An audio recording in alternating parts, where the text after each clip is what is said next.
Este año comenzó con una violencia inusitada con un estándar de homicidios que supera al de 2 años atrás, advierte el Observatorio de la Violencia de la Universidad Nacional Autónoma de Honduras y organizaciones feministas del país. Y no es para menos. En 11 días de enero se registraron 3 masacres y un femicidio diario en el territorio nacional. Diversos estudios y criterios de entes internacionales sostienen que Honduras es uno de los países más peligrosos para ser mujer. El año pasado fueron asesinadas 380 hondureñas y la cantidad de desaparecidas sigue en aumento.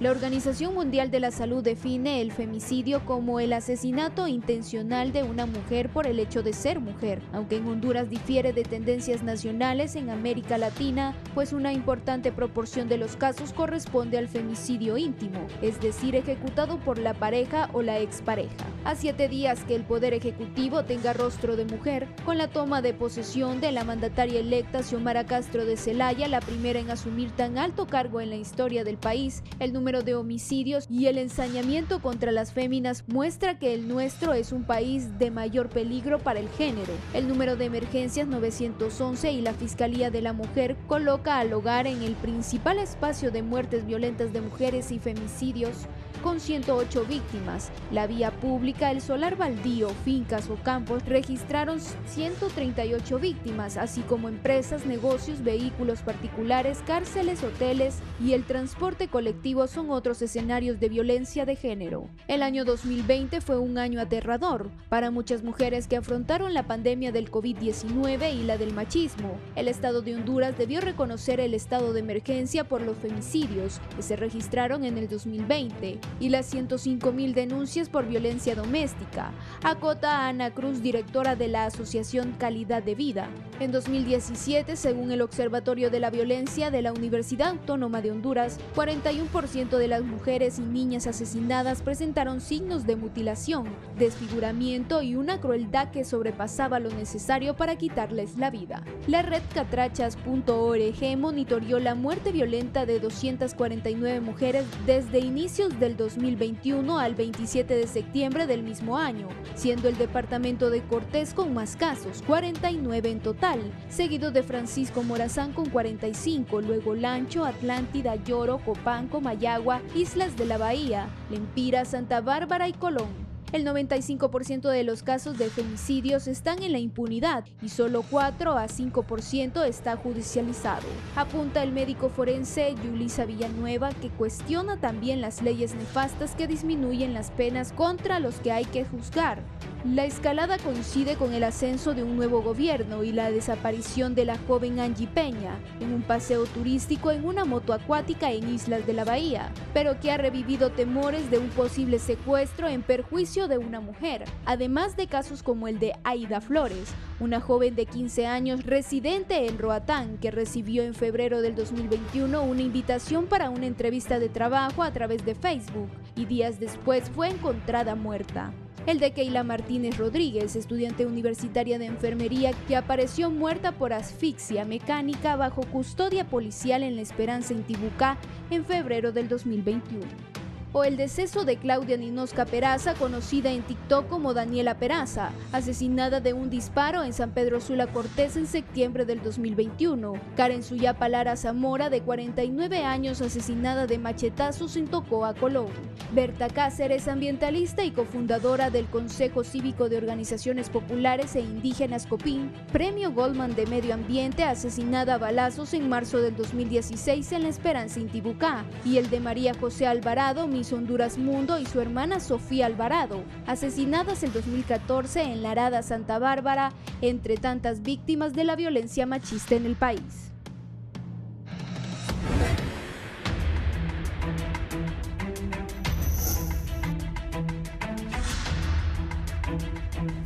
Muy buenos días, sean todos bienvenidos al foro La Entrevista. Les saluda gustosamente Kimberly Espinosa. El tema a abordar esta mañana: se agudiza violencia contra las mujeres en el país. Para abordar tan importante tema me acompaña Wendy Cruz, de la Vía Campesina y también miembro de la plataforma 25 de noviembre.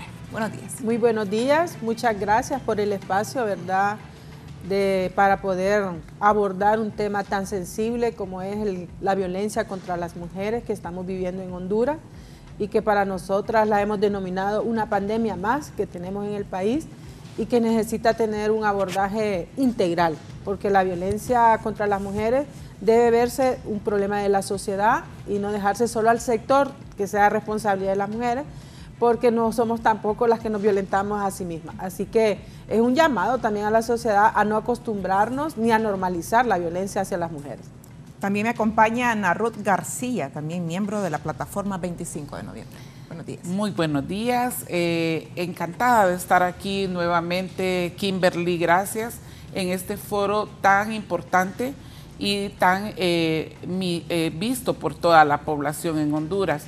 Efectivamente, estamos aquí abordando una vez más, tristemente, el tema de los femicidios, que es efectivamente la otra pandemia que enfrentamos las mujeres y las niñas en este país y que nos tiene sumamente preocupadas a las organizaciones de mujeres que representamos y también a las plataformas feministas del país, y en este caso la plataforma 25 de noviembre, que aglutina a más de 60 organizaciones de mujeres a nivel nacional.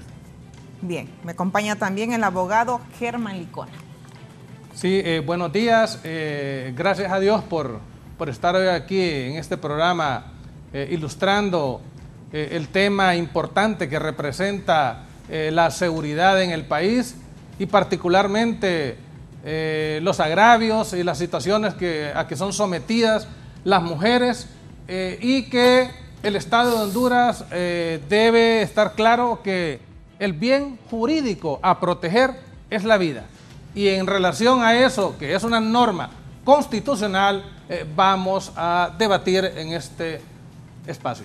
Muy bien, comenzamos de lleno con el tema. Wendy, ¿qué está aconteciendo? Hemos visto en los últimos días un repunte bastante considerable de muertes de mujeres, feminicidios, como se le denomina. Sí, lamentablemente este ha sido un mes sangriento, ¿verdad? Ya van más de 30 mujeres asesinadas y no hemos ni terminado el mes de enero. Es lamentable, terminamos con más de 320 mujeres asesinadas en el 2020. Eso significa una agudización de los niveles de femicidio que tenemos en el país, más de 6.500 mujeres asesinadas en los últimos 11 años. Yo creo que, como decía, no quiero acostumbrarme a hacer que seamos estadísticas en este país. Yo creo que las mujeres merecemos mejores condiciones de vida y el tema de la violencia contra las mujeres, imagínense, somos el tercer país del mundo más desigual por la violencia contra las mujeres. O sea, hay que verlo desde ese punto de vista. El impacto de la violencia contra las mujeres es un impacto a la sociedad hondureña en general y es una responsabilidad. Muchas veces se dice que no se trata el tema como un problema de sociedad. Ese es un grave problema. Tenemos que hacer un tratamiento holístico del problema de la violencia contra las mujeres y eso se debe también a los problemas de acceso a la igualdad. Debemos de tener oportunidades las mujeres de desarrollo en el país, de integrarnos en espacios de toma de decisión para realmente luchar contra este flagelo, porque no es posible que de más de 6.000 femicidios que hemos tenido en los últimos 11 años, el 96% se encuentra en la impunidad. Ese es un mensaje claro. Yo creo que la negación del acceso a la justicia está provocando que cada día vaya en aumento. Y nosotras tenemos altos niveles de preocupación porque en los últimos años hemos visto como con mayor saña los asesinatos contra las mujeres. Es una preocupación real la que tenemos en la sociedad y el movimiento de mujeres ha estado siempre presente señalando, pero también hemos estado incorporadas a las soluciones. Yo creo que también hay que ser conscientes que hemos presentado muchas propuestas de soluciones y somos parte, por ejemplo, de la Comisión Interinstitucional de Muertes Violentas contra Mujeres, con el único propósito de que realmente el Estado, como decía el abogado, como garante del primer principio, que es la vida, que es un derecho humano, se mejoren esos indicadores de acceso a la justicia, porque es enviar un mensaje de que el Estado de Honduras no va a permitir ninguna muerte y que deben de ser castigados los que han perpetuado estos asesinatos. Muy bien, Ana. Bueno, desde Ecuménicas por el Derecho a Decidir, que es la organización que orgullosamente dirijo, tenemos tristemente datos. Nosotras manejamos un monitoreo, ¿verdad?, y observatorio de medios. Estamos todos los días constantemente, tenemos un equipo que se dedica específicamente a esto, monitoreando cada muerte de cada mujer. Bueno, increíblemente nos preocupa que el año 2020 cerramos con una estadística de 311 mujeres asesinadas por este tema de femicidio, que es un problema serio también de salud pública, muy serio. O sea, este es un problema que tiene que preocupar a toda la sociedad y integralmente, no solo a las mujeres. Este no es un problema que se quiere dar a entender en algunos casos que es un problema solo de mujeres. Es mentira. Es un problema de salud pública que nos involucra a todos y todas en esta sociedad. 311 mujeres asesinadas en el 2020. De esas, como efectivamente lo dice mi compañera Wendy, de esas 311, quizás hay unos 3, 4 hombres judicializados. De ahí todo queda en completa impunidad. ¿Qué pasa con el resto, Ana? Bueno, queda que van a investigar y al final, lamentablemente, no miramos los resultados de esas investigaciones. O sea, en el momento se dice, los voceros, ¿verdad?, de los operadores de justicia, vamos a investigar, estamos investigando, pero en realidad al final no hay nada concreto.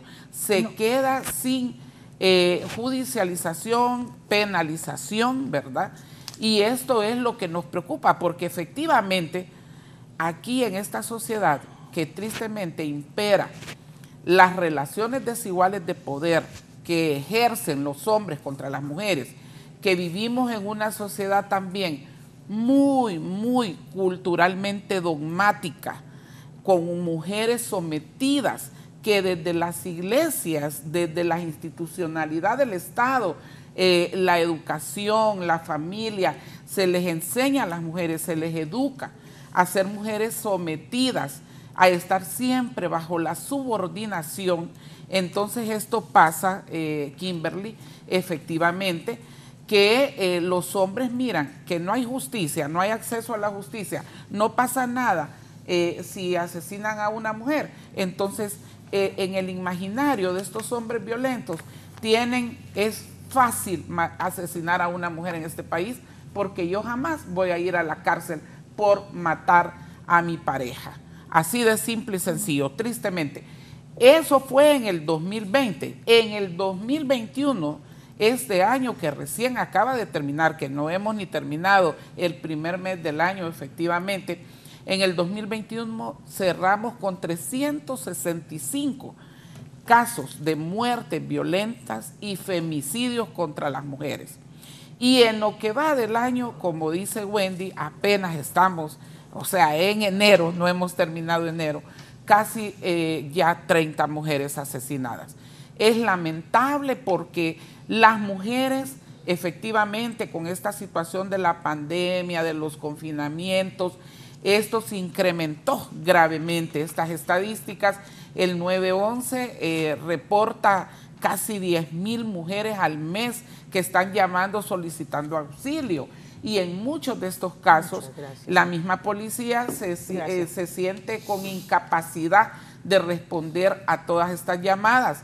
O sea, nosotras en nuestras organizaciones tenemos abogadas voluntarias a quien agradecemos por ese compromiso por los derechos humanos de las mujeres y las niñas, que han tenido que movilizarse ellas a donde las mujeres están solicitando auxilio para acompañar a las mujeres a ir a la Fiscalía de Emergencia, al CORE 7, para, bueno, tratar de salvaguardar sus vidas, que es el bien más preciado del ser humano.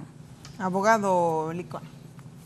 Sí, bueno, esta es una situación que se da en el país a través de los años. Consideramos que el tratamiento que el Estado de Honduras tiene que darle a la problemática de inseguridad y muertes violentas de mujeres y femicidios debe ser un ataque frontal hacia este flagelo que incide negativamente en la vida de las personas y redunda en la familia, que es uno de los problemas donde más hemos visto que empieza a debilitarse. No obstante, estas relaciones, ¿verdad?, en el marco de las relaciones desiguales de poder entre hombres y mujeres, ¿verdad?, basadas en situaciones de género, vemos que inicia muchas veces en el seno del hogar.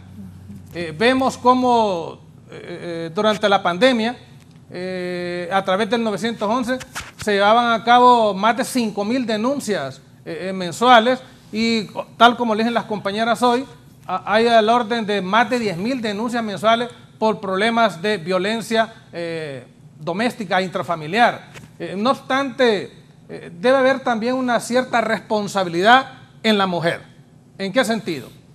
Cuando hay una denuncia y actúa la autoridad, muchas mujeres no van a las audiencias de los juzgados de violencia doméstica. O cuando se imponen medidas cautelares, estas mismas mujeres acompañan a los esposos, se reconcilian, y no es malo reconciliarse, pero es bueno sentar precedentes también, porque al final, donde inicia una situación de violencia doméstica, termina en una situación de femicidio o de muerte violenta en las mujeres de Honduras.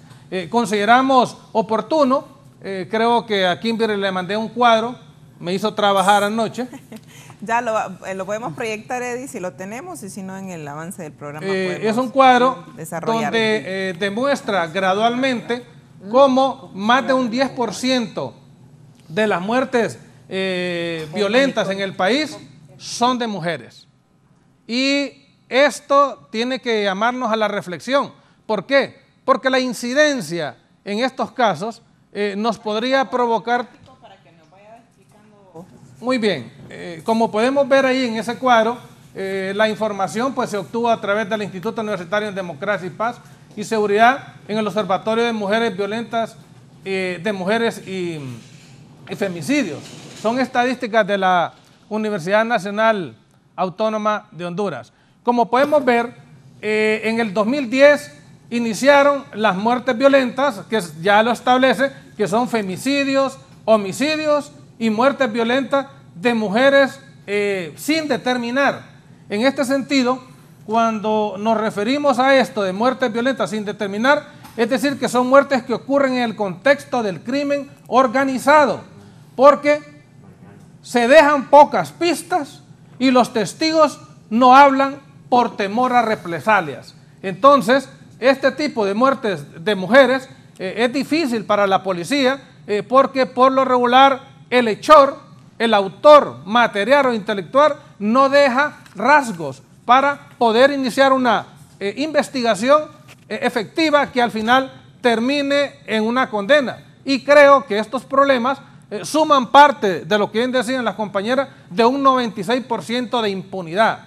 Aquí la impunidad es el ámbito donde más se mueven estos detractores, estas personas que generan las muertes de las mujeres. Si vemos del 2010 al 2011, hubo un incremento del 14.5 y de igual forma el 2012 hubo un incremento del 15.5. O sea, gradualmente ha ido incrementando entre el 10 y el 15% año con año, pero llega hasta el año 2014 que empieza ya a reducirse gradualmente. Posiblemente todas estas reducciones, ¿verdad?, igual a las muertes de homicidios por cada 100.000 habitantes, obedecen a la inversión que el pueblo hondureño hizo, porque pagamos impuestos y porque pagamos la tasa de seguridad. Y de los impuestos se preparan los presupuestos, ¿verdad?, para las Secretarías de Seguridad y Defensa,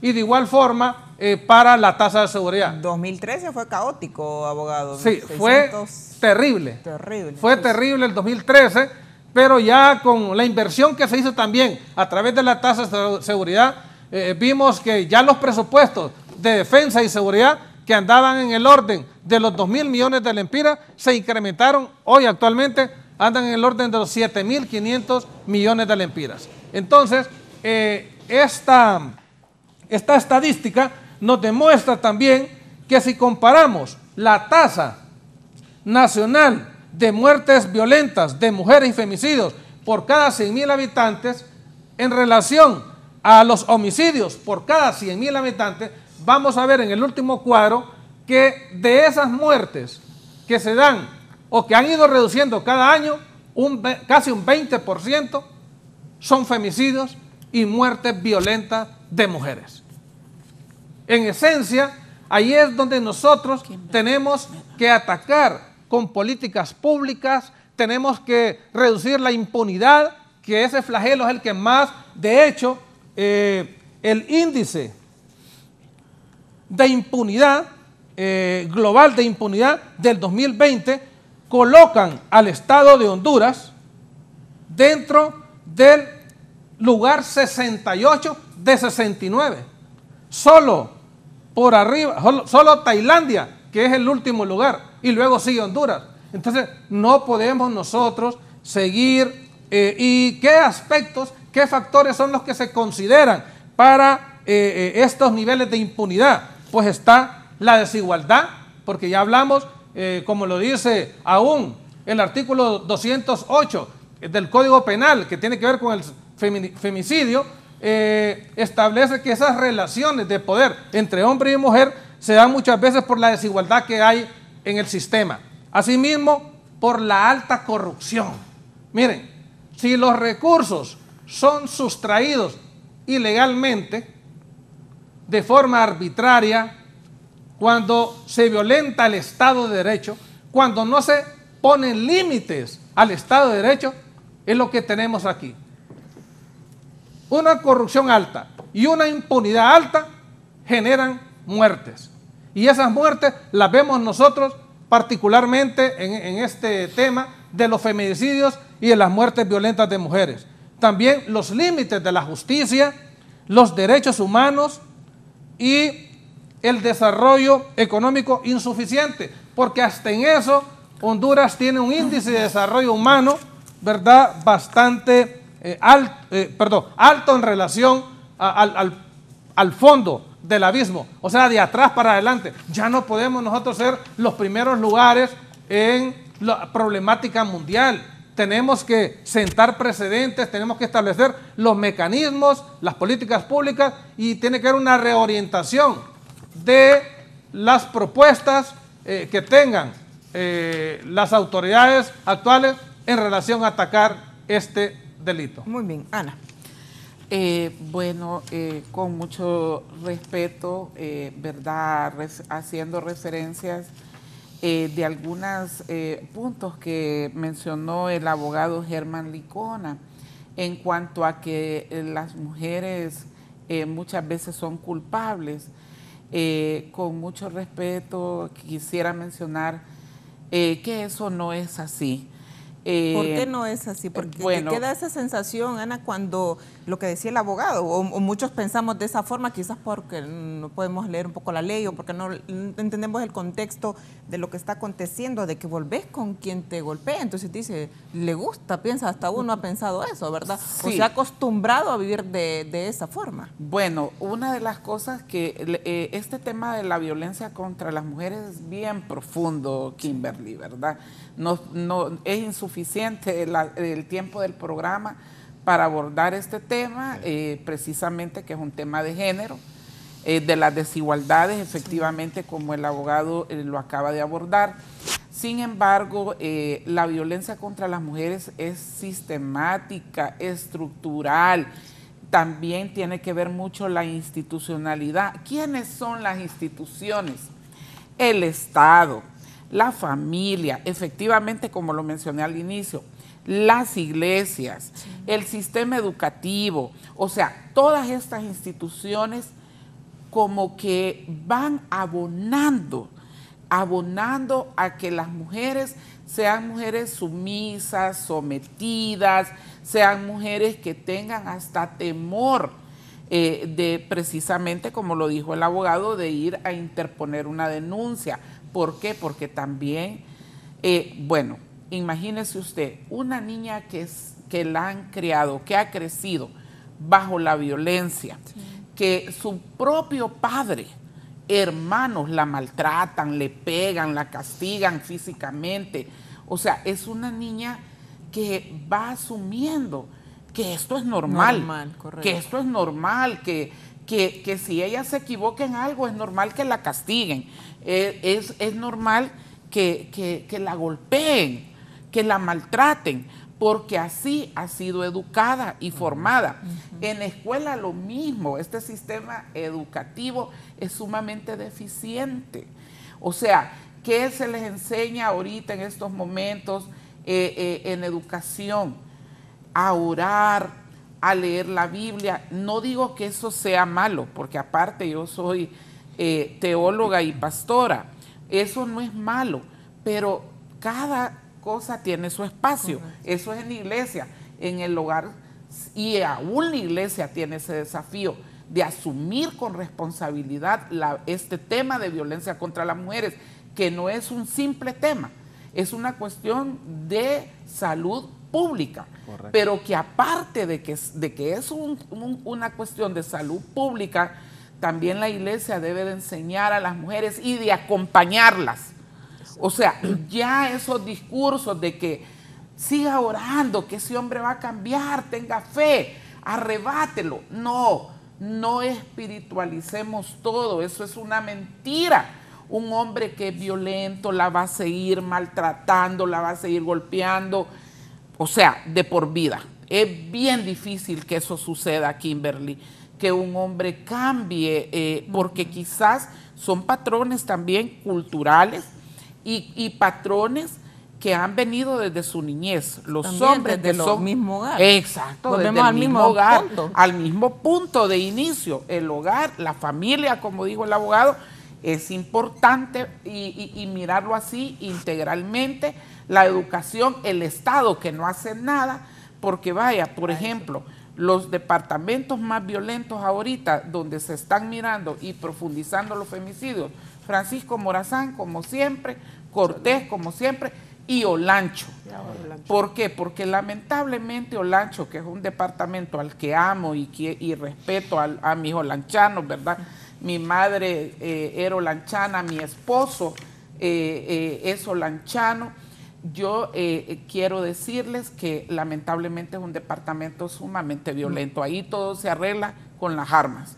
Ahí no hay diálogos, ahí es bien difícil. Nosotras hemos tenido que sacar mujeres de Olancho, desplazarlas, precisamente por este tipo de violencia, porque el hombre allá, o sea, aparte de los golpes de un solo, le pone la pistola en la cabeza, ¿verdad? La amenaza con los hijos, con quitarle sus hijos, con dejarle en la calle, o sea, una violación sistemática de sus derechos, una violencia gravísima.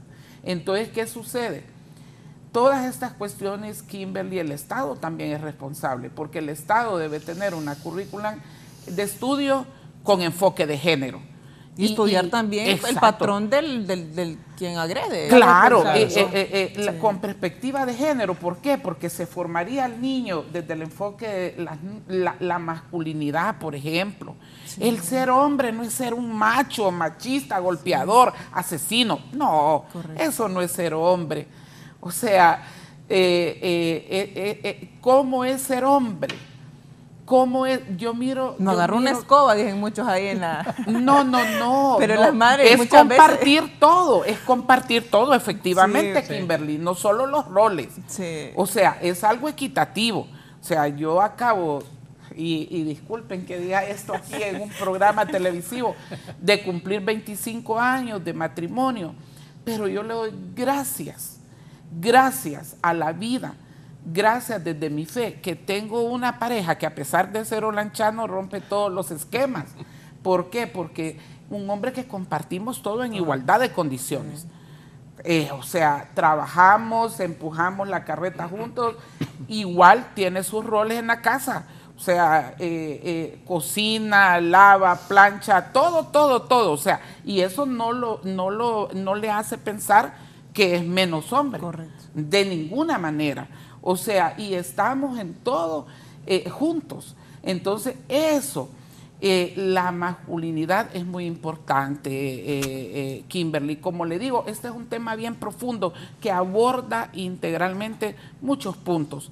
Y en cuanto a las mujeres, ya ese esquema de ser sumisas, sometidas, sí. No, enseñémosles desde niñas a ser unas mujeres, empoderarlas en todos estos temas de salud pública, la salud sexual, también. O sea, con toda transparencia, quitémonos esos tabúes, esos mitos, porque eso es lo que está dañando y perjudicando la vida de las mujeres, la vida de las niñas, y todo eso las violenta. Enseñémosles a las niñas a cuando alguien las toca, las mira indebidamente, les dice algo que las hacen sonrojar, eso es acoso. Algo que a mí no me gusta, ¿verdad? Eso es acoso. Enseñémosle a hablar, a contarnos que alguien le está haciendo esto, qué está pasando.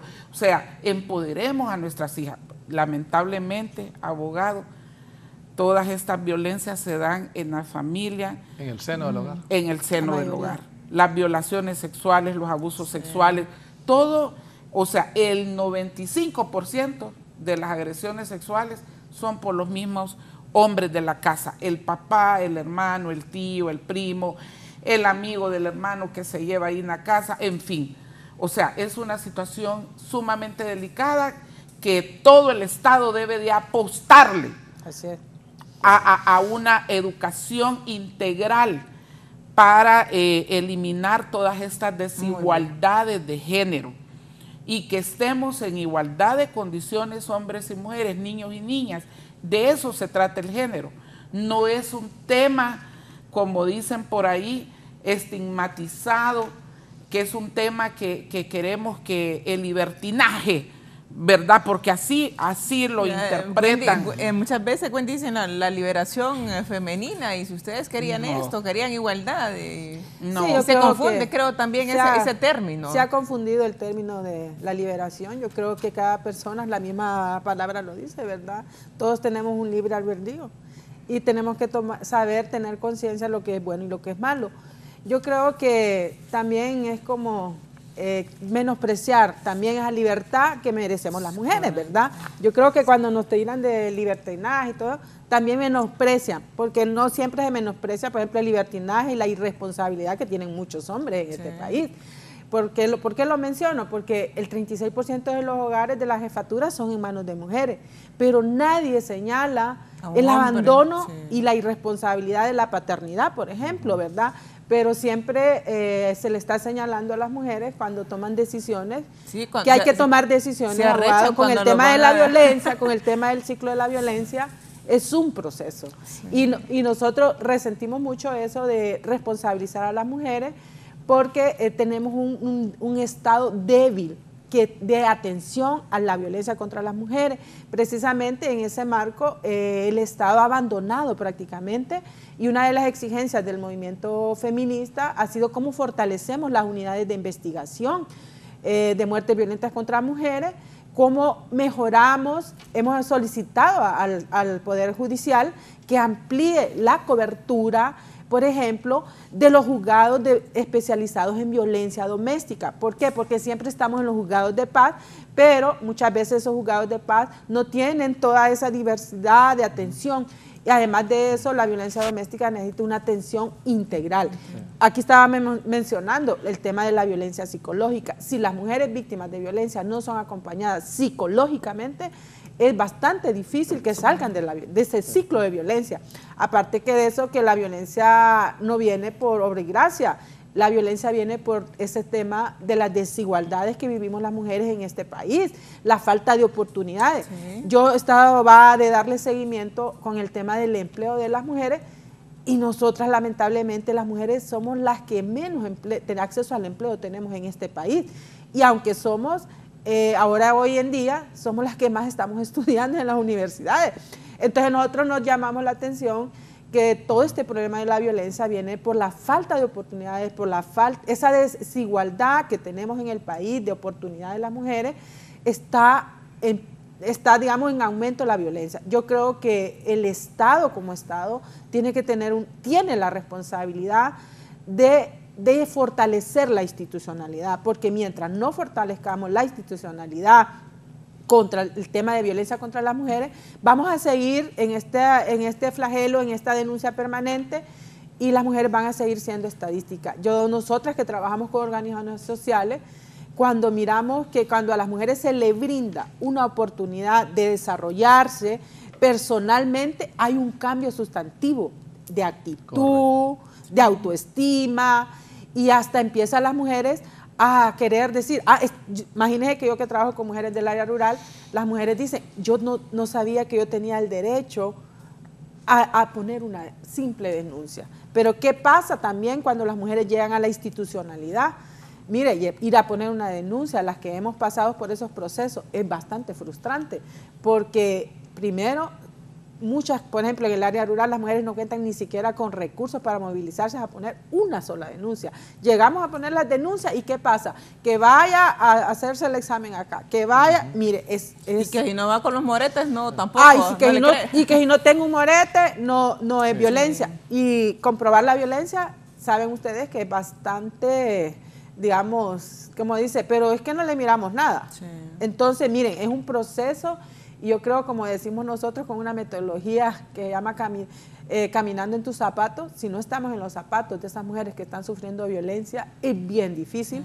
Y las que sí hemos pasado por ese proceso que es de mucha victimización en las instituciones, de mucho tiempo, y los niveles de pobreza impactan directamente a que las mujeres, aparte de eso, nosotros desde el movimiento feminista nos hemos negado a las negociaciones en temas de violencia, pero aquí se han hecho reformas y están obligando a las mujeres a reconciliarse. Eso es un procedente negativo para la vida de las mujeres. O sea que la institucionalidad, el Estado de Honduras está poniendo en peligro la vida de las mujeres cuando nos obligan a renegociar por el bien de la familia. Más bien deberíamos de decir qué repercusiones psicológicas estamos creando en nuestros hijos, nuestras hijas, porque les estamos enseñando a que eso es normal, la violencia.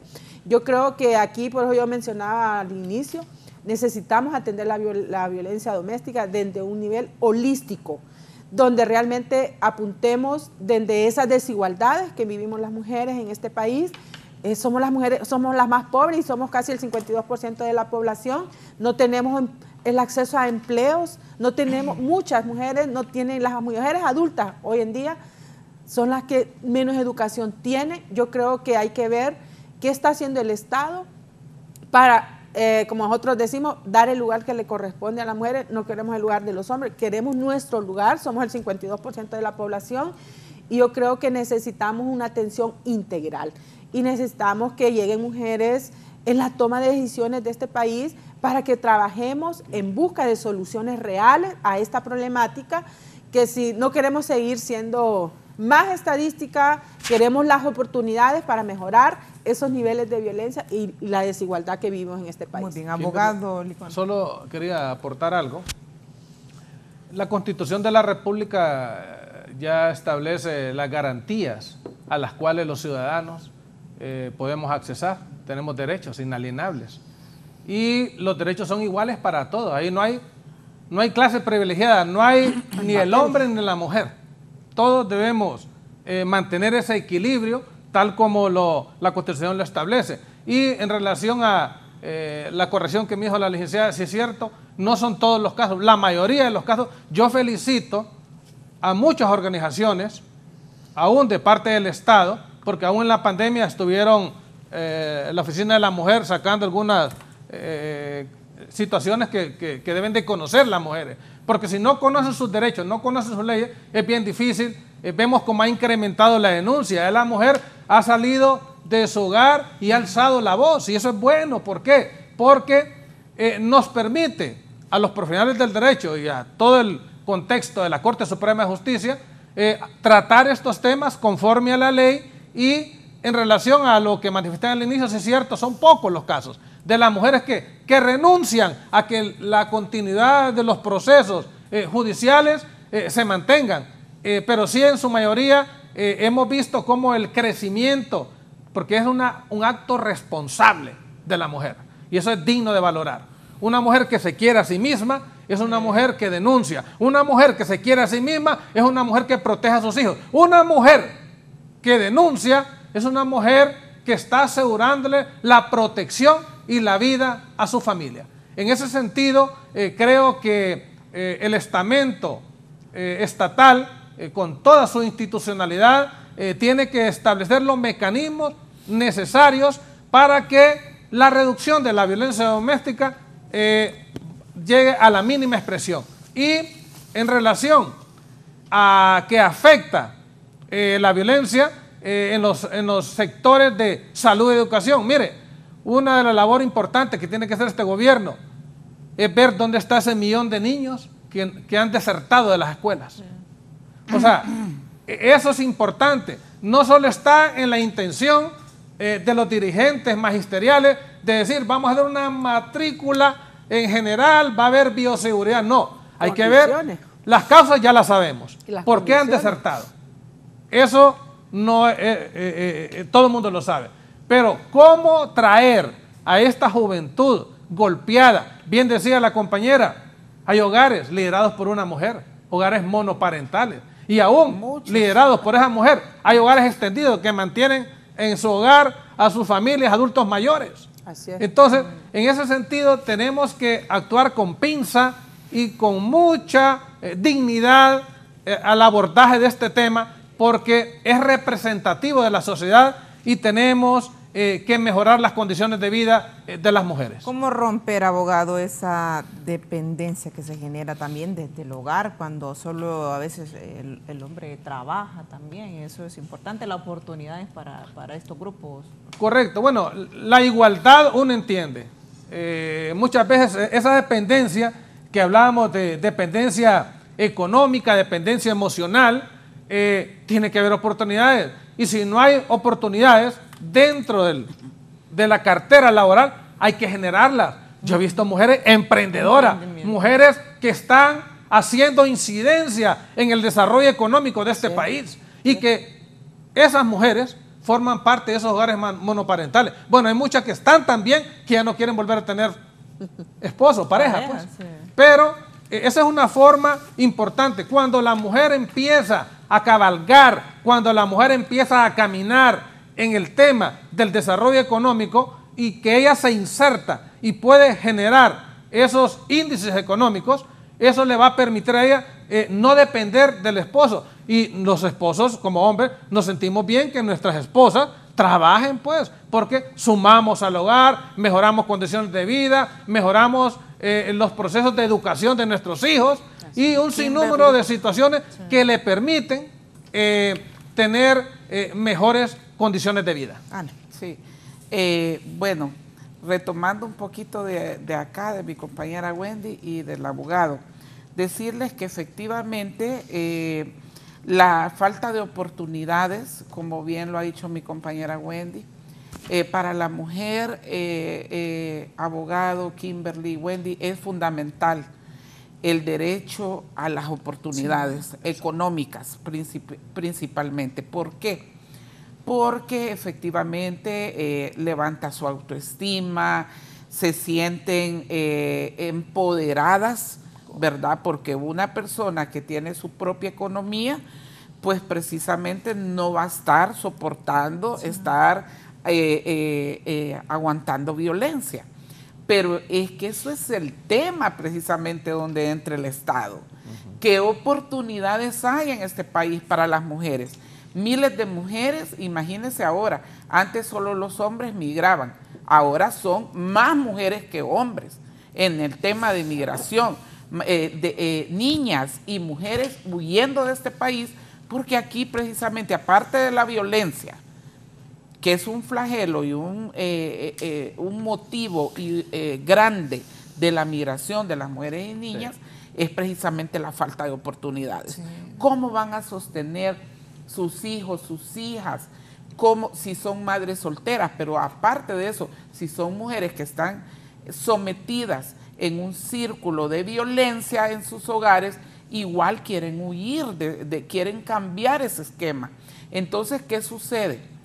Muchas veces la falta de oportunidades, la feminización de la pobreza, porque la pobreza tiene nombre y son las mujeres, las empobrecidas por este sistema. Mire, aquí tengo el ejemplo al lado. Wendy, que trabaja con mujeres campesinas, con mujeres rurales. ¿Cómo se luchó en este gobierno que está terminando? Gracias a Dios, que está terminando. ¿Cómo se luchó porque se le asignara el presupuesto a las mujeres campesinas, a las mujeres que viven de la agricultura? ¿Por qué solo se financia en este país a ricos y poderosos y de remate les condonan la deuda? Ahorita que están saliendo condenadas las deudas. Y a las mujeres no se les puede acreditar, vaya, 30,000 lempiras para que compren sus semillas, sus fertilizantes, no se les puede proveer de tierra. O sea, estamos hablando de migajas, Kimberly. Estamos hablando de migajas. ¿Por qué a las mujeres se les trata así, con esas desigualdades sociales en esta sociedad? ¿Por qué no se les dio la asignación? Se les aprobaron 30 millones.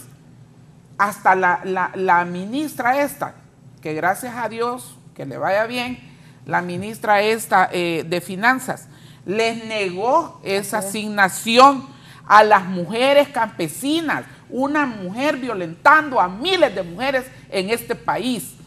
O sea, mujeres que quieren sembrar la tierra, que tienen toda la energía y el ánimo de trabajar y salir adelante y sacar adelante este país, porque somos las mujeres las que sostenemos la economía del país, a pesar que se nos niegan las oportunidades. ¿Cómo? Por esos trabajos de cuidado que hacemos en el hogar, en la familia. Allí sostenemos este país, la economía de este país. Entonces, ¿qué sucede, Kimberly? Y disculpen, yo soy muy apasionada de estos temas. Se les niegan las oportunidades a las mujeres. Entonces la mujer tiene baja autoestima, no tiene salud, no tiene educación, sus hijos muriéndose de hambre, no encienden el fogón porque no tienen ni tan siquiera para el maíz para hacer las tortillitas y comérselas con sal. Eso no es digno, por el amor a Dios, eso no es digno para ninguna mujer ni ninguna niña en este país. Entonces la falta de oportunidades, la feminización de la pobreza, lo que dice Wendy, están obligando en los juzgados. En los juzgados obligan a las mujeres a reconciliar. Este tema de violencia es innegociable. Mujeres hondureñas, chicas hondureñas, porque desde el noviazgo se mira cuando el hombre es violento, Kimberly. Si es un hombre que te está controlando, que a dónde estás, que te llama hasta 30 veces al día, que con quién estás, que con quién andás, que por qué saliste. Como dice el abogado, es bonito, abogado, lo que usted acaba de decir, pero lamentablemente no todos los hombres les gusta que la mujer trabaje. Las que tienen pareja, pues, las que tienen un hogar. No todos los hombres, yo conozco miles de casos. O sea, he tenido compañeras, hermanas de fe, que sus maridos no las dejan salir a trabajar, que las quieren tener allí en la casa, sometidas, y que hasta se hacen cargo ellos de ir al mercado por no darles ni tan siquiera efectivo para que no tengan ni un 5 en la casa. Todas esas situaciones son violencia. O sea, ¿me entiende? Y esos noviazgos, cuidado, jovencitas, eso desde allí ustedes pueden ver ese hombre que te obliga, ese novio que te obliga, que te está controlando, ese novio que te obliga a tener relaciones sexuales cuando tú todavía no estás preparada y no lo has decidido. Eso es violencia. Y si desde noviazgo se mira eso, ya de marido, como decimos las mujeres, tenemos una consigna en el activismo de calle que me encanta, me fascina la calle. Decimos nosotras las mujeres en una consigna: si de novio te maltrata, de marido te mata. Y es cierto, es una realidad. Wendy, pero también hay unos casos, bueno, en Choluteca, hay unas mujeres que salieron en los últimos días también que agrediendo a sus parejas. Sí. Bueno, yo creo y preguntan qué pasa con las mujeres que también agreden a... No, ¿verdad? Las mujeres somos seres humanos, ¿verdad? Y vamos a ver excepciones, ¿verdad? Yo creo que esa violencia extrema de tantos años de violencia que hay en las mujeres y esas mujeres que no se les da atención adecuada, psicológica, no se les acompaña, de tantos años de violencia que llegan a un extremo. Pero son casos, no son como ir todos los días ni son generalizados. Son excepcionales. Excepcionales. Yo creo que usted mencionaba mucho el tema de las políticas públicas. Tiene que ver mucho la institucionalidad y esas políticas públicas que han sido formuladas, promulgadas sin la participación ni la mirada de nosotras las mujeres. Yo creo que en la institucionalidad del Estado tiene una deuda histórica. Las mujeres, primero, no estamos en esa institucionalidad para aportar nuestras ideas y aportar nuestro trabajo, porque venimos haciendo un trabajo desde la base, somos mujeres organizadas que hemos estado luchando. Por ejemplo, yo digo, ¿cuántos años tengo estado organizada? Desde que tenía 18 años estoy en el movimiento, decía yo, y realmente todavía nos toca mucho que hacer. Y una compañera me escribe que trabaja en una institucionalidad y la poca inversión pública que se hace para mejorar las condiciones de vida, la institucionalidad no está respondiendo al 50% de la población. Las compañeras que trabajan en ese espacio público de institucionalidad se quejan mucho porque no le dan el espacio a las mujeres en la toma de decisiones para aportar a mejorar.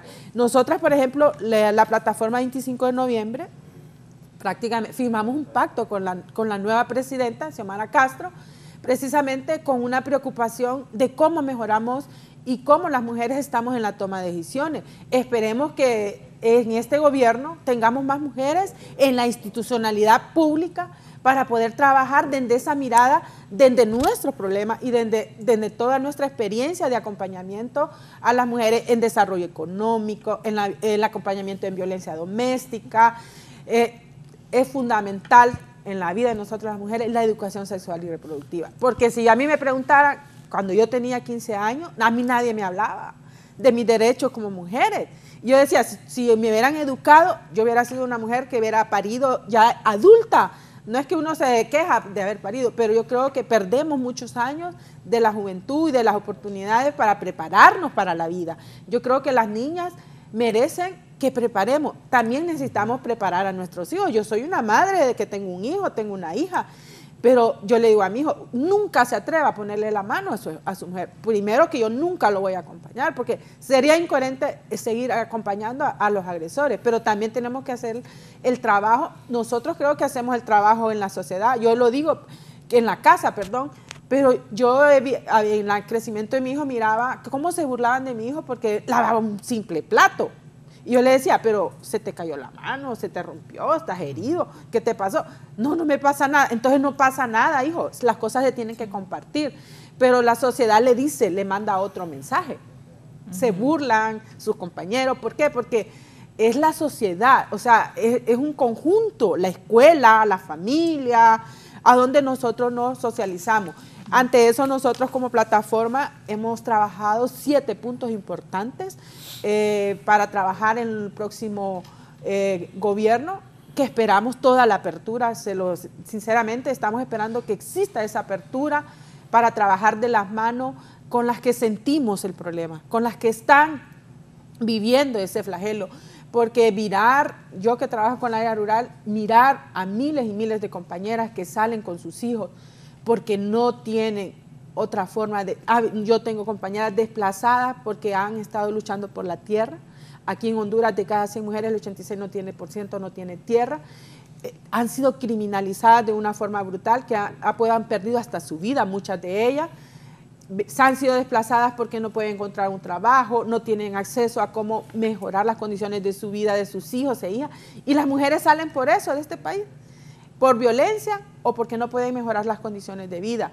Yo creo que es la falta de oportunidades, hasta el tema de acceso a la educación, la calidad de educación que recibimos las mujeres, por ejemplo, en el área rural, es precaria. Y eso nos condiciona nuestras vidas y nuestro desarrollo personal. Ante eso, después, bueno, creo que va a ser una pausa, Kirmer. Sí. Les vamos a comentar los 7 puntos que tenemos de propuestas. desde de la mirada de las mujeres, que esperamos tener toda la apertura del mundo para poder trabajar estos 4 años y ver realmente reflejado. Nosotros queremos indicadores y queremos exigirles a los funcionarios públicos que trabajen por resultados, y queremos inversión en política pública dirigida con indicadores de género hacia las mujeres.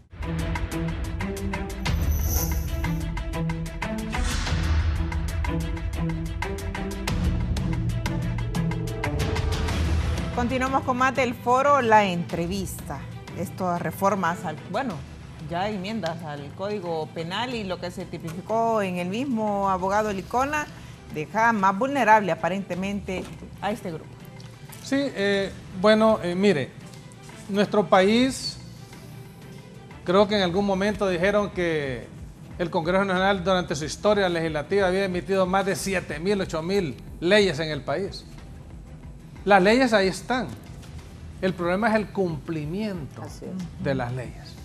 Miren, en violencia doméstica en los juzgados se ponen medidas cautelares donde lo mandan a recibir charlas a la persona que infringió de repente o causó una violencia física, económica o de repente... Violencia económica, cuéntenos un poquito de eso, abogado. Sí. Porque también hay a veces que desconocemos. Totalmente. Hay 4 aspectos, ¿verdad? Violencia sexual, económica, psicológica, pero la económica se basa en que el cónyuge o la persona con quien convive la mujer no hace efectivo el pago por la manutención de los hijos, ¿verdad? Entonces, es una causal para interponer la denuncia en los juzgados de violencia doméstica. Y ese es un problema también porque cuando se imponen medidas y cuando se condena a esta persona, muchos lo que hacen es salirse del trabajo donde estaba y se va a trabajar a otro lado para que desconozcan el lugar donde trabaja y ahí empieza la impunidad. En otro aspecto, cuando se imponen medidas cautelares y se manda a recibir charlas a la Secretaría de Salud, al centro de salud cercano donde él vive, esos no son lugares para ir a esparcirse, si bien es cierto se pueden hacer amigos, pero ahí la autoridad de la Secretaría de Salud tiene que ser ejemplarizante, que conozcan la legislación y que se aplique. Por otro lado, cuando se le manda, muchos dicen a barrer calles, que es lo común. Se arrechan, abogados. Se molestan, pero ¿qué pasa? No hay supervisión de parte de las alcaldías, mandan a otra persona o pagan y no cumplen. Entonces, ¿qué medidas se están estableciendo o están contemplando la ley y que el ciudadano no está cumpliendo? Eso también es parte de la impunidad. Tiene que haber un fortalecimiento integracional de todas estas áreas. Por otro lado, cuando hay una denuncia y se imponen medidas y se incumplen y vuelve a haber otra denuncia o se pone en contexto a los juzgados, el juzgado remite eso a la Fiscalía de la Mujer, donde la persona ya imputada, ya no es denunciada, va imputada, ¿verdad? Denunciada, que posiblemente se ha imputado por infringir la ley, se acoge a medidas desjudicializadoras, como bien lo decíamos, el artículo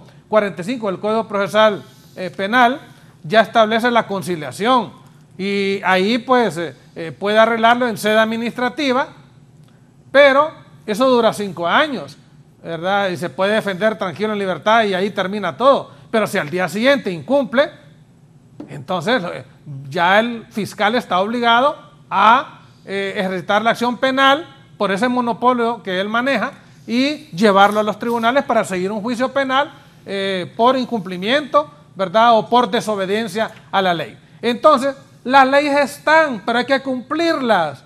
Y mire, lastimosamente, las personas no hacen conciencia del papel que deben de jugar como cónyuges en el caso de que se infrinjan las leyes en torno a la violencia familiar, porque el daño que están causando después de toda esa distensión es el daño a los hijos. Esa violencia física, económica, quienes la sufren son los hijos. O sea, y es un vicio, como decía, es un círculo vicioso que en realidad no va a tener fin. El día de mañana que estos jovencitos vayan creciendo, van a hacer lo mismo que ellos a lo que ellos fueron sometidos porque vieron el reflejo en sus padres. Entonces, hay que romper ese círculo vicioso aplicando las leyes, y los que tienen que aplicarla, los que tienen que supervisar las medidas que establecen los juzgados de violencia doméstica, tiene que haber una supervisión, porque si solo le damos la titularidad a esta persona para que ejercite la capacitación y más bien llega un momento de esparcirse y al final ni van porque los anotan, entonces tiene que haber mayor supervisión porque es un acto responsable institucional. Las instituciones tienen que hacer prevalecer ese derecho que la Constitución les ha otorgado. El imperio de la ley es la que debe prevalecer. Y en relación a que la mujer tenga libertad o libertinaje, miren, la palabra es clara. Todo me es lícito, mas no todo me conviene. Hay cosas que nosotros podemos verlas dentro de nuestra vida personal, pero hay cosas que de repente que nos pueden causar un daño y es bueno apartarse de ellas. Ana. Bueno, realmente uno de los factores, y me gustaría retomar esto que lo mencionó Wendy, es precisamente que uno de los puntos más importantes dentro de pues de luchar contra la violencia, de la lucha contra la violencia hacia las mujeres y las niñas, es precisamente el tema del acceso al sistema educativo con enfoque de género, que fue uno de los puntos del pacto. Así es. ¿Y por qué? Mire, lo que decía Wendy, primero, porque desde niños y niñas se educaría con enfoque de género. Ya tendríamos niñas educadas, formadas, empoderadas de sus derechos. Y en el caso de los niños también, con el tema de masculinidades, reitero este tema porque es muy importante, porque es un tema de toda la sociedad, es integral y aparte que es un sistema de salud. Entonces, por ejemplo, el ejemplo que Wendy decía, de los niños en los roles domésticos. Miren, no solo los roles domésticos, el sistema educativo. Mi hijo, un ejemplo, mi hijo estudió en la Escuela Nacional de Música. A él le gustó mucho desde el inicio la flauta traversa. ¿Qué le decían todos ahí en la Escuela Nacional? Se burlaban de él los compañeritos. Sí. Se burlaban. Ay, esos instrumentos son de niñas. ¡Juaja, juaja! Bueno, 2 años sufrió bullying porque ese era el instrumento que a él le gustaba. La flauta traversa. Sí. Ese instrumento es de niñas y en fin, por ahí se iba el bullying. Perdón. Al final, mi hijo tuvo que cambiarse. O sea, sintió tanta presión social que optó por pasarse a percusión, a instrumentos supuestamente de hombres, exacto. Por eso es importante la educación desde el seno de la familia, pero si la familia falla, pues está el desafío del Estado, que es el sistema educativo. Correcto. Una educación con enfoque de género nos cambiaría el chip desde niños y niñas y seríamos personas educadas, formadas, sensibilizadas, etcétera, etcétera. Lo que decía Wendy, por ejemplo, el caso del tema de que cuando fuimos niñas, yo recuerdo que mi primera menstruación fue a los 10 años y yo no sabía que era menstruación y qué era lo que me estaba pasando. Entré en shock porque nadie me lo había explicado, ni mi papá, que de hecho lamentablemente fue un violentador, ni mi mamá, que era una mujer sometida, no me lo había explicado que era, y a los 10 años la gran sorpresa de la menstruación, ¿verdad? Muy pequeña. Todas estas cuestiones, si las niñas somos educadas sin ningún dogma, porque aquí, abogado, no es cuestión de fe y de Biblia, aquí es cuestión de educación, es cuestión de salud pública, es cuestión de derechos humanos. Si las niñas somos educadas desde muy chicas a conocer nuestro cuerpo de la manera más natural, a reconocernos en qué consiste biológicamente nuestro cuerpo, qué es la vagina, qué son las mamas, qué es el útero. Igual los niños, qué es su pene, o sea, todo, cómo funciona el sistema reproductivo, cómo funciona, cómo estamos constituidos biológicamente en nuestros cuerpos. Entonces no habría, evitaríamos un montón de violencias contra las mujeres, Kimberly. Evitaríamos mucha violencia sexual, evitaríamos muchos embarazos en niños y adolescentes, a menos que tristemente este país, ¿verdad?, es el país donde existen más violadores sexuales. ¿Estos embarazos prematuros se consideran también un tipo de violencia? Claro, sí, claro. Kimberly, ¿por qué? Porque una niña de 10 años no está pensando en relaciones sexuales, ni está decidiendo por ella misma. O sea, es simplemente porque la abusaron sexualmente. O sea, simplemente no. Disculpen por esa palabra horrible.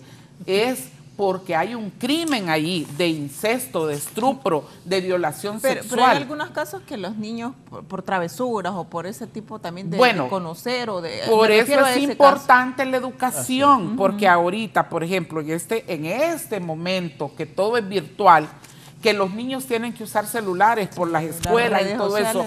Óigame, se ha descubierto en un estudio que hicieron unas compañeras de una organización aliada, Acción Joven, ellas en esa investigación miraron que niños de 7 años ya están mirando pornografía infantil por medio de sus celulares, ¿me entiende? Entonces, eso no es educación sexual.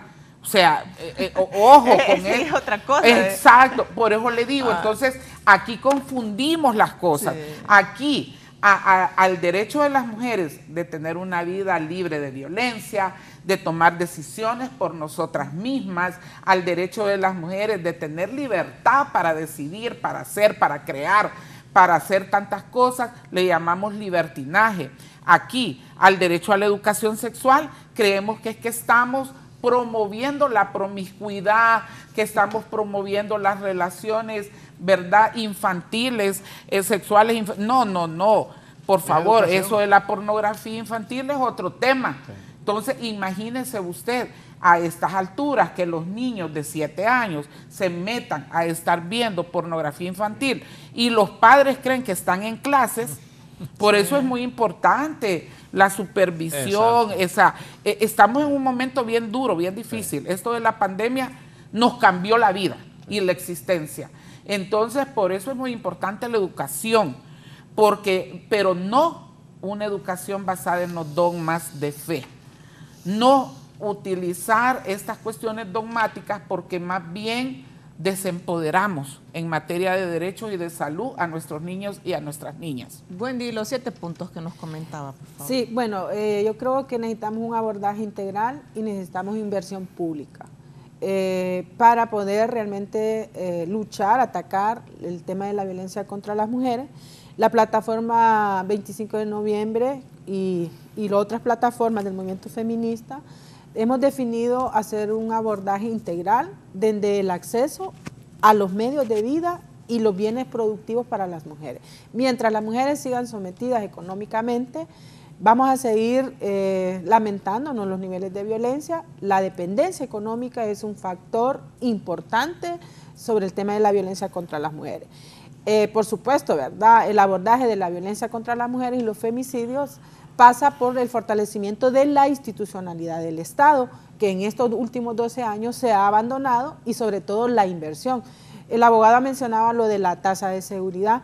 No es suficiente tener a los militares, a los policías en la calle. Nosotros necesitamos fortalecer, por ejemplo, los entes de investigación.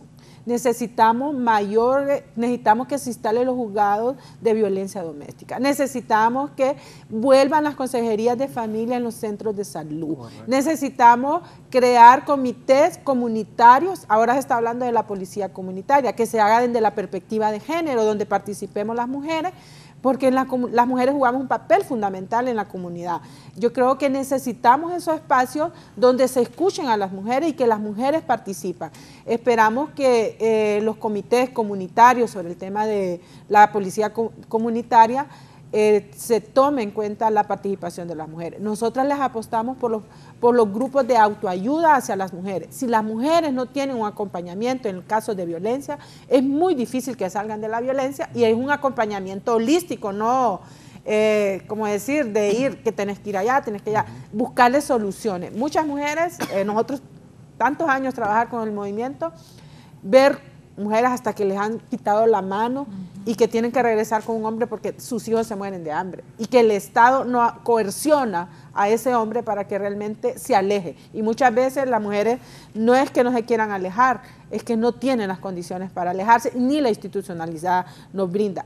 Una de las demandas de las mujeres en tema de violencia es cómo fortalecemos las casas refugio para aquellas mujeres que están en un eminente peligro. Y aquí es peligro por violencia, peligro por desplazamiento de maras en los barrios, y nosotras nos vemos a veces hasta coercionadas de no poder ayudar, porque muchas de estas casas refugio no tienen los recursos necesarios para tanta violencia que vivimos en el país. Ese es el segundo punto. Otro, como mencionaba la pastora, tenemos que tratar la violencia desde una responsabilidad de seguridad ciudadana que yo mencionaba. Es un tema de seguridad. La violencia debe de verse desde esa perspectiva de la seguridad ciudadana que merecemos tener las mujeres, porque nosotras las mujeres, imagínense que los lugares más peligrosos son nuestros hogares, el primer lugar, y el segundo lugar es la calle. Entonces, ¿a dónde nos vamos a desplazar las mujeres? ¿A dónde vamos a vivir las mujeres? Entonces tenemos que ver desde esa óptica de la seguridad ciudadana. Y el tema de la salud sexual y reproductiva como un derecho humano, y no satanizarlo, ¿verdad? Yo creo que si tuviéramos una educación integral en salud sexual y reproductiva, tuviéramos una sociedad mucho más sana. Yo creo que debemos de apostarle a sociedades con más de salud mental. Aquí se habla mucho del problema de salud mental con el tema de la pandemia, pero también la violencia nos deja problemas de salud mental, que es un problema que tenemos en la sociedad. Entonces yo creo que desde esas miradas holísticas podemos aspirar a mejorar y a tener mejores condiciones de vida. Y con el tema de la educación, ¿verdad? Que es fundamental, educación sexual y reproductiva, pero también educación de calidad para desarrollarnos como personas en la vida. Merecemos tener mejores oportunidades. Si tenemos mejores oportunidades de educarnos, vamos a tener mejores oportunidades de insertarnos en los espacios laborales o desarrollar nuestros emprendimientos. Y un sexto, el tema de la migración y la violencia sobre el tema de los derechos humanos de las mujeres y las niñas. Yo creo que la migración también está íntimamente ligada a la falta de oportunidades y a la violencia que viven las mujeres en el país. Y el séptimo es cómo fortalecemos la institucionalidad en el país para atender todo el tema de la problemática que tenemos las mujeres en el país, la inversión pública que debemos de refundar esa institucionalidad con esa perspectiva de género. Esperamos tener un gobierno que realmente tengamos una participación alta, al menos el 50% de las mujeres en los espacios de toma de decisiones. Necesitamos tener acceso a la toma de decisiones de este país. No es posible que el 52% de la población, las compañeras dicen, es que también hay un machismo institucionalizado en el Estado. ¿Qué quiere decir? Que la mayoría de las mujeres son excluidas y quienes están tomando las decisiones solamente son la mayoría los hombres. Con todo el respeto del mundo, yo creo que tanto los dos géneros estamos preparados para aportar desde nuestras realidades, desde nuestras preparaciones, pero también desde nuestros propios acompañamientos que estamos haciendo durante muchos años. Ese es como el resumen que nosotras estamos proponiendo al nuevo gobierno. Hemos firmado un pacto, estamos muy ansiosas, ¿verdad? Realmente, porque yo creo que tenemos mucha esperanza, queremos tener cambios en el país, queremos tener esa oportunidad de mejorar nuestras condiciones de vida y de las miles y miles, recordemos, más de 4 millones de mujeres en este país y que merecemos tener mejores oportunidades. Yo creo que muchas tenemos hijos, hijas, y si mejoramos estas condiciones del 50% de la población, mejoraremos como sociedad hondureña.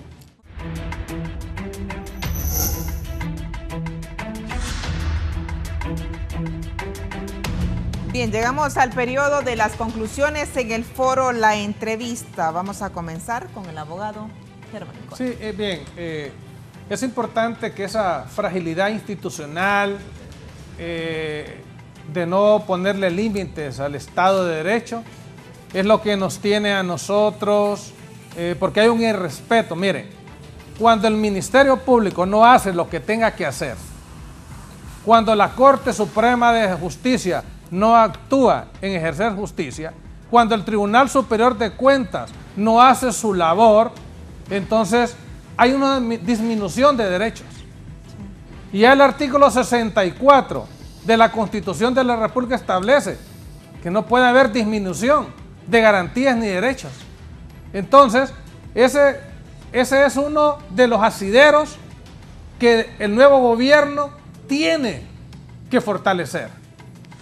Tiene que llevar a la escogencia, cambiando ese sistema que tienen, porque ahí fueron a concurso un fiscal general que no participó, bueno, se eligió y no participó en el concurso.